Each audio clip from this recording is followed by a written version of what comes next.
পর্ব ৪ আমতেল।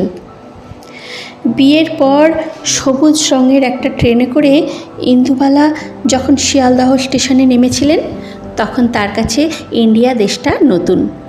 খুলনার কলাপোতা গ্রামের বাড়ির উঠোনে নিভু নিভু আঁচের সামনে ঠাম্মা বাবার কাছে শোনা গল্পের সাথে তার ঢের অমিল। এত বড় স্টেশন আগে কোনো দিন দেখেননি ইন্দুবালা, দেখবেনই বা কী করে।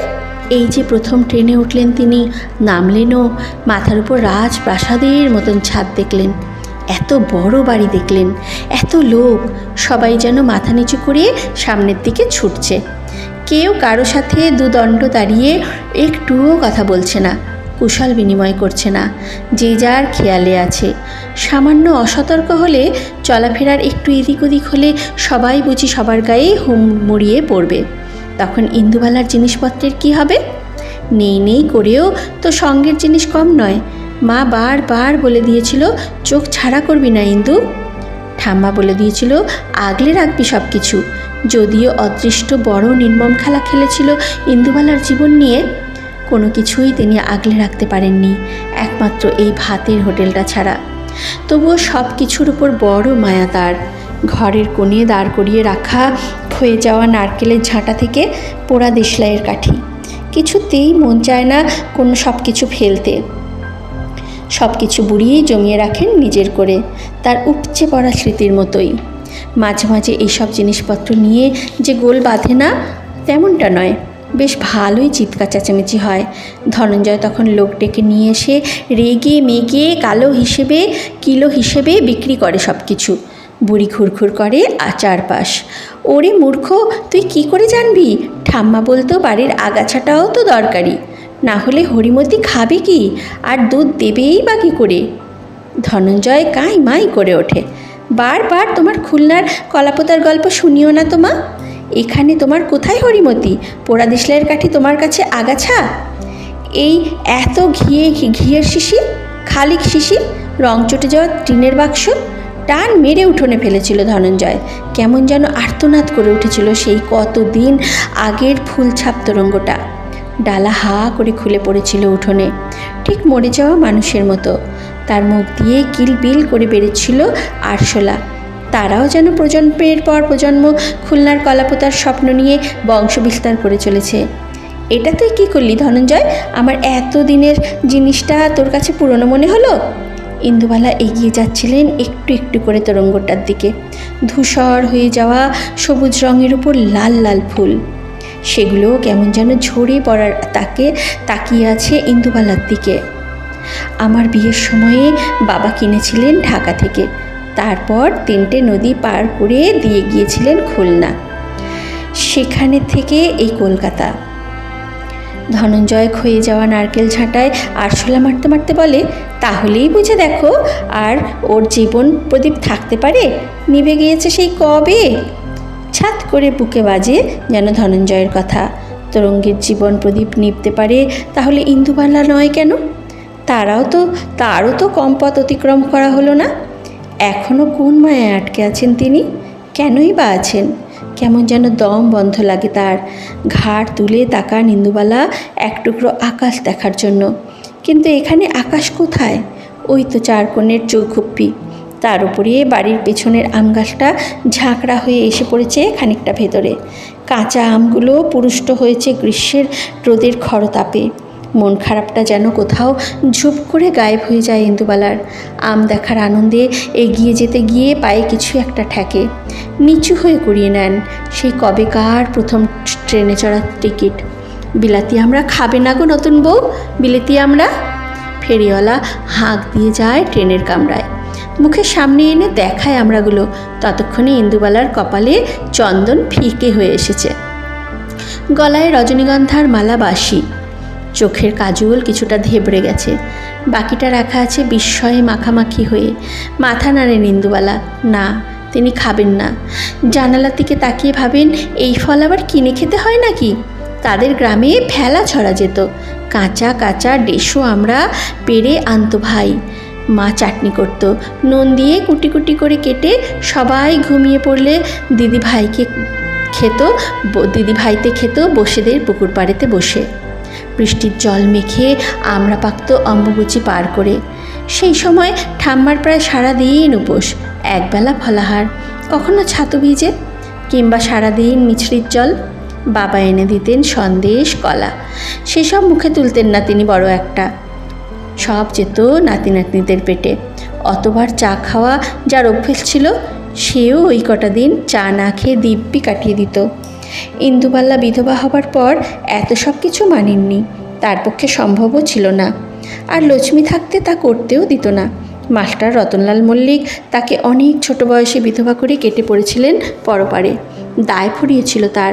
বড় ছেলেটাও এত ছোট তখন যে মালসায় ফুটিয়ে হবিষ্যির ভাত খাবে কি করে। মাঝরাতে মরেছিলেন মাস্টার রতনলাল মল্লিক। সকাল গড়িয়ে গেলেও কোনো আত্মীয় কুটুম কেউ খোঁজ নিতে আসেনি। এমনকি যাদের সাথে নেশা করে ভাসিয়ে দিতেন সেই ইয়ার দোস্তরাও না।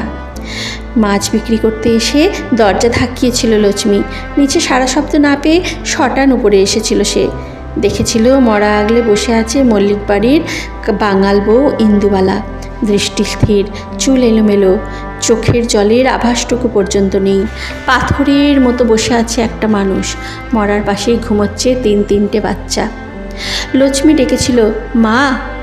ইন্দুবালা ফিরে তাকিয়েছিলেন তার দিকে। সেই চাহনি দেখে লক্ষ্মী কি বুঝেছিল কে জানে। বাজার থেকে জড়ো করে নিয়ে এসেছিল লোক। তারাই খাট, ফুল, খই জোগাড় করেছিল। শ্মশানে গিয়েছিলেন ইন্দুবালা 3 ছেলে মেয়েকে সঙ্গে নিয়ে। নিজে হাতে স্বামীর মুখাগ্নি করেছিলেন, শ্রাদ্ধ। নিয়মভঙ্গের দিন লক্ষ্মীর এনে দেওয়া ট্যাংরা মাছ আর বাড়িতে দেওয়া বড়ি দিয়ে একটা তরিজুতের ঝোল রেঁধেছিলেন। অনেক দিন পর ছোট ছোট ট্যাংরার মাথাগুলো চুষে চিবিয়ে খাবার সময় মনে পড়েছিল ঠাম্মার কথা। অম্বুবাচীতে সারা দিন উপোস করে থাকার পর ছাতু খেতে খেতে তার যখন আর কিছু মুখে রুচত না, তখন খোসা ছাড়িয়ে পাকা আমড়া মুখের কাছে ধরতেন ইন্দুবালা। ঠাম্মা চুষে চুষে সেই বুনো ফলের সব রসটুকু খেয়ে নিত। সারা ঘর ম করত পাকা আমড়ার গন্ধে। এইসব কথা কোনো দিন ইন্দুবালা কাউকে বলতে পারেননি, এমনকি ছেলে মেয়েদেরকেও না। নাতি নাতনি তো অনেক দূরের কথা। কিছু কিছু জানতো মাছওয়ালি লক্ষ্মী, কিন্তু সে তো আজ কোন সুদূরের অতিথি। সেদিনের সেই ট্রেনের কামরায় বিলিতি আমরাই শুধু উঠেছিল তাই নয়, তার সাথে ছিল চিরুনি, পাতাবাহারে ফুলগাছ, সূঁচ, বশীকরণের ওষুধ, কৃষ্ণনগরের সরভাজা, বসিরহাটের কাঁচাগোল্লা, আরও কত কিছু। ভাই মাঝে মাঝে বাবার কাছে বায়না ধরে খাচ্ছিল, কিন্তু ইন্দুবালার নিজের খেতে ইচ্ছে করেনি কিচ্ছু। এমনকি নতুন জরির চুল বাঁধার ফিতে দেখেও কিনতে ইচ্ছে হয়নি। জানালার পাশ দিয়ে তখন বেরিয়ে যাচ্ছিল মাঠ, ঘাট, নদী, নৌকা, গ্রাম, ইঞ্জিনের কয়লার কালো ধোঁয়া। চোখ বড় বড় করে দেখছিলেন তার বয়সী মেয়েরা কাজে যাচ্ছে, কলেজে যাচ্ছে। ইন্দুবালা কলেজ যেতে চেয়েছিলেন, পড়তে চেয়েছিলেন, কিন্তু কোথা থেকে যে কি হলো। মনিরুলের সজল কালো চোখ দুটো বাঁধা থাকলো তার অন্তরে। নকশিকাঁথার মাঠের সাজুর মতো তাকে সব স্মৃতি উপরে নিয়ে চলে আসতে হলো এপারে। রূপাই থেকে গেল অনেক দিনের পুরনো অতীত হয়ে। ট্রেনটা জোরে ঝাঁকুনি দিয়ে দাঁড়িয়ে পড়ল কোনো একটা স্টেশনে। কান ফাটানো আওয়াজ শোনা গেল বোমার, পুলিশের বন্দুকের। ঝুপ ঝুপ করে ট্রেনের জানলাগুলোও পড়তে শুরু করলো। ইন্দুবালা তারই মধ্যে দেখলেন একদল ছেলে মেয়েকে ছত্রভঙ্গ করতে পুলিশ লাঠি চালালো, কাঁদানে গ্যাস ছুড়ল। এইসব চেঁচামেচিতে পাশে বসে ঝিমোতে থাকা মাস্টার রতনলাল মল্লিকের ঘুম ভেঙে গেল। তিনিও বিরক্ত হয়ে ইন্দুবালার সামনের জানালাটা ফেলে দিলেন। গোটা কামরায় অসহ্য গুমোট গরম, বাইরে চোখ জ্বালা করা ধোঁয়া। কানে এলো গর্জনের মতোই স্লোগান, পুলিশ তুমি যতই মারো, মাইনে তোমার 100 বার, মাইনে তোমার 100 বারও। আবার একটা কাঁদানে গ্যাসের শেল ফাটল। কামরার ভেতরের লোকগুলো কেমন যেন ভয়ে কুঁকড়ে গেছে। তারই মধ্যে কয়েকটা ছেলে মেয়েকে হুড়মুড়িয়ে ট্রেনের কামরায় উঠতে দেখেন ইন্দুবালা। ঝাঁকুনি দিয়ে দিয়ে ট্রেনটা আবার চলতে শুরু করলো। এক নতুন দেশে বউ হয়ে আসার প্রথম দিনের অভিজ্ঞতা বেশ মনে করে রাখার মতন হলো তার। যে ছেলেমেয়েগুলো হুড়মুড়িয়ে ট্রেনে উঠেছিল তাদের মধ্যে একজনের মাথা ফেটেছে। কোনো রকমে সে হাত দিয়ে চেপে আছে ক্ষত জায়গাটা। রক্তে ভাসছে জামা কাপড়। তারই পাশ থেকে একটা ছেলে চিৎকার করে বলল, ভয় পাবেন না বন্ধুরা, যে রাজ্যের মুখ্যমন্ত্রী দিনে একবেলা করে খাওয়ার পরামর্শ দিয়ে নিজের ক্যাবিনেটের মন্ত্রীদের পেট ভরাচ্ছেন, সেই শাসনের অবসান চাই আমরা। যে তীব্র খাদ্যাভাব দেখা দিয়েছে গোটা রাজ্য জুড়ে, সেটা আর যাই হোক এই সরকার সামলাতে অপারগ। তাও আমরা যারা দুবেলা দুমুঠো এখনও খেতে পাচ্ছি, রেশনে গিয়ে পচা চাল আর গম কিনতে পারছি, তারা যদি এগুলো যারা একদম পারছেন না তাদের সাহায্যে কিছু দান করেন, তাহলে লোকগুলো না খেয়ে অন্তত মরবে না। দয়া করে ভুলে যাবেন না, এখনও এই দেশে একবেলা খাবার না জোটা লোকের সংখ্যাটা অনেক। একটা ছিপছিপে ছেলে এতক্ষণ পুলিশের সাথে লড়ে সিট দ্বারা সোজা করে বলে চলেছিল কথাগুলো। আর তারই বন্ধুরা ট্রেনের যাত্রীদের সামনে গিয়ে একটা হাতে ট্রেনের কৌটো নাড়িয়ে নাড়িয়ে অনুদান চাইছিল। সবটাই ইন্দুবালার কাছে নতুন। ধনধান্য পুষ্প ভরা গ্রাম থেকে এ কোন দেশে এলেন তিনি, যেখানে সরকার বলছে একবেলা খাও? পাশ থেকে খবর কাগজ পড়া মধ্যবয়স্ক লোকটা মাস্টার রতনলাল মল্লিককে বললেন, খাদ্য আন্দোলন চলছে, বুঝলেন কি না? আইন হবে নাকি একবেলা ভাত আর একবেলা রুটি খাওয়ার? সরকার চাকরিও দিতে পারছে না, খেতেও দিতে পারছে না। দেশটার কি অবস্থা হয়েছে বুঝুন তাহলে। মাস্টার রতনলাল মল্লিক লোকটাকে পাত্তা দিলেন না। দ্বিতীয় বিয়ের ধাক্কা সামলাতে তিনি বেশ ক্লান্ত। ট্রেনের দুলুনির সাথে আবার ঝিমাতে শুরু করলেন। একজন তাহারই বয়সী মেয়ে ইন্দুবালার সামনে এসে যখন অনুদানের কৌটো ধরল, তখন খুব ইচ্ছে করলো মেয়েটির সেই কৌটোতে 2 আনা হলেও দিতে। কিন্তু সেই মুহূর্তে ইন্দুবালার কাছে কোনো নয়া পয়সাও ছিল না, অথচ গা ভর্তি ছিল সোনার গয়নায়। কৌটো ধরা মেয়েটা কেমন অবাক হয়ে তাকিয়েছিল ইন্দুবালার দিকে। একটা বালা কিংবা হার খুলে যদি দিতে পারতেন তিনি। মানুষগুলো না খেয়ে আছে যে। তার গ্রামের কপোতাক্ষের জল ঢুকে পড়লে বন্যা হতো, স্কুল বাড়ির পাকা দাওয়ায় গিয়ে উঠত লোকজন। ঠাম্মা বাবাকে দিয়ে তার অনেক আগে থেকে চাল ডাল পাঠিয়ে দিতেন বাড়িতে যা থাকতো। গ্রামের লোকেরাও মজুত করত, সবাই একসাথে রান্না খাওয়া হতো তখন। কত দূর দূর থেকে বুক পর্যন্ত জল ঠেলে মানুষগুলো খিচুড়ি নিতে আসতো। বড় যত্ন করে রাঁধতেন ইন্দুবালার ঠাকুমা। অন্ন হচ্ছে লক্ষ্মী, মানুষের পাতে তুলে দিলে পুণ্যি হয়। যে দেশের সব মানুষ দুবেলা দুটো অন্ন পায়, সে দেশের ভাণ্ডার ধনধান্যে পূর্ণ হয় বলেছিলেন ঠাকুমা।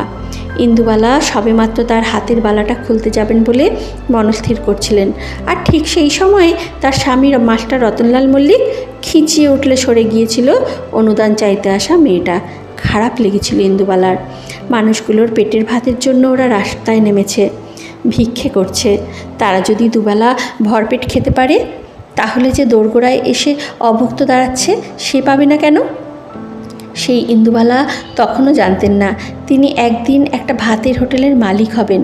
দুবেলায় তার হোটেলে পাত পাড়বে অসংখ্য মানুষের। সেই হোটেল থেকে বিনা পয়সাতেও খাবার বিলির বন্দোবস্ত থাকবে। সেটা 70-এর জ্বালাময়ী দিনগুলোতে হোক, কিংবা তারও অনেক পরে মানুষের কাজ হারানোর সময়। সবাই জেনে গিয়েছিল এই জায়গাটা এমন একটা জায়গা, এক অন্নপূর্ণা আছেন সেখানে, যার ভাতের হাঁড়ি কারো জন্য কোনো দিন খালি হয় না। নতুন কোণে ইন্দুবালার সঙ্গে মালপত্র হিসাবে এসেছিল বড় নকশা করা একটি তোরঙ্গ, দানের বাসনের বড় ঘড়াটা। বাবার হাতে ছিল ওপারের বাজারের জোড়া ইলিশ, ভাইয়ের হাতে দইয়ের বড় হাঁড়ি।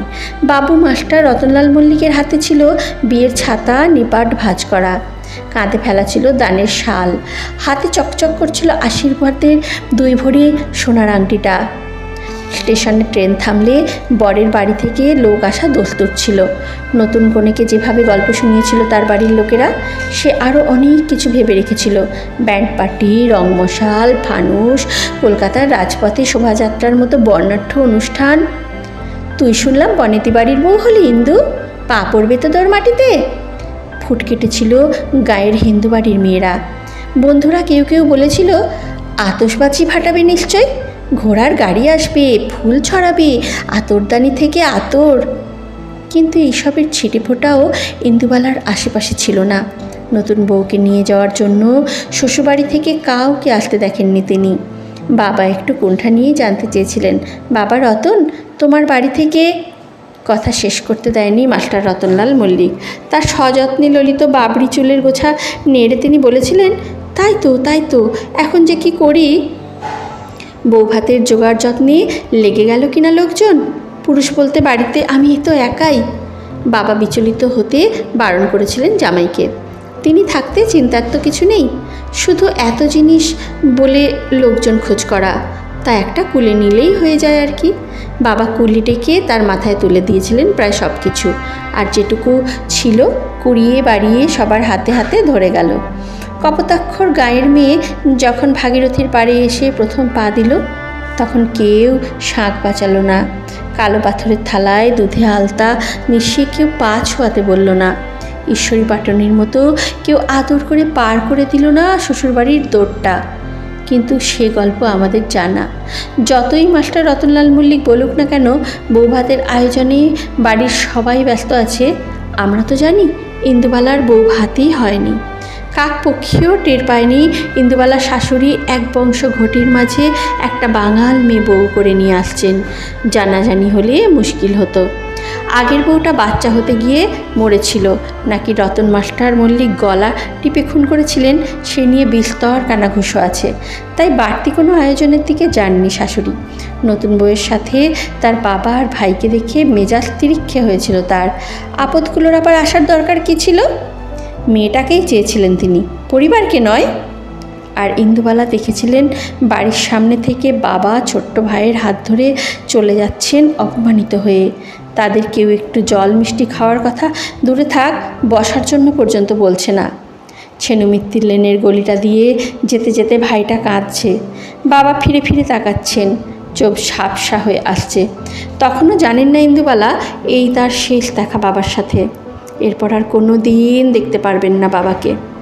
ইন্দুবালার বাড়ি ছেড়ে আসার বছর কয়েকের মধ্যেই মারা যাবেন বাবা। ঠাম্মা নাতনির মুখটা দেখতে চেয়েও পাবেন না। শেষ কদিন ইন্দু ইন্দু করে ঢলে পড়বেন চিরঘুমে। আর মায়ের কথা, সেগুলো যত্ন করে ইন্দুবালা শাড়ির ভাঁজে আঁচলের ছোঁয়ায় তুলে রেখেছেন। যেমন পঞ্চপ্রদীপের তাপ আঁচলে পুইয়ে গিট বেঁধে রাখতেন মা, ঠিক তেমন করেই। ভাইটা তারও অনেক পরে যোগ দিয়েছিল স্বাধীনতার যুদ্ধে।